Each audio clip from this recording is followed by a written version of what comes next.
"I don't believe it, of course," said Golan Treves, standing on the wide steps of Seldon Hall and looking out over the city as it sparkled in the sunlight. Terminus was a mild planet with a high water-land ratio. The introduction of weather control had made it all the more comfortable and considerably less interesting, Treves often thought. "I don't believe any of it," he repeated, and smiled. His white, even teeth gleamed out of his youthful face. His companion and fellow councilman, Munli Kampor, who had adopted a middle name in defiance of Terminus tradition, shook his head uneasily. "What don't you believe? That we saved the city?" "Oh, I believe that. We did, didn't we? And Seldon said that we would, and he said we would be right to do so, and that he knew all about it 500 years ago." Kampor's voice dropped, and he said in a half-whisper, "Look, I don't mind your talking like this to me, because I take it as just talk. But if you shout it out in crowds, others will hear, and frankly, I don't want to be standing near you when the lightning strikes. I'm not sure how precise the aim will be." Treves's smile did not waver. He said, "Is there harm in saying that the city is saved, and that we did it without a war?" "There was no one to fight," said Kampor.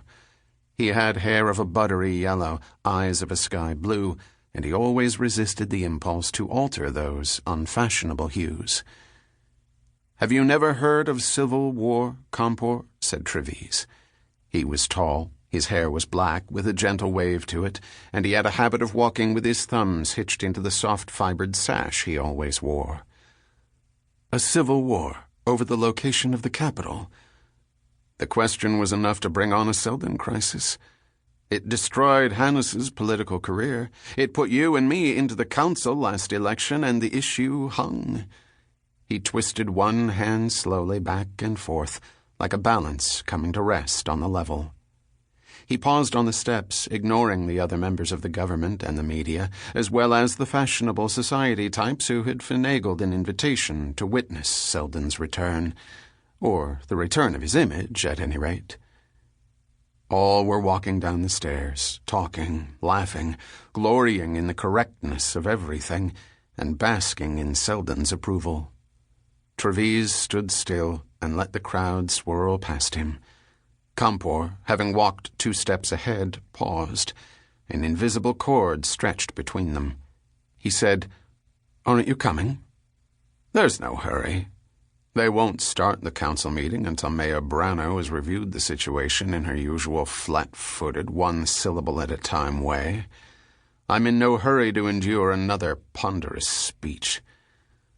Look at the city." "I see it. I saw it yesterday, too." "Yes, but did you see it 500 years ago when it was founded?" 498, Kampor corrected him automatically. 2 years from now, they'll have the hemi-millennial celebration, and Mayor Brano will still be in office at the time, barring events of, we hope, minor probability.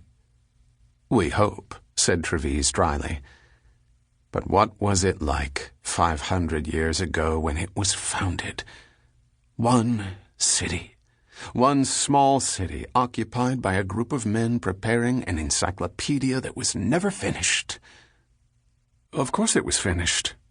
Are you referring to the Encyclopedia Galactica we have now? What we have isn't what they were working on. What we have is in a computer, and it's revised daily.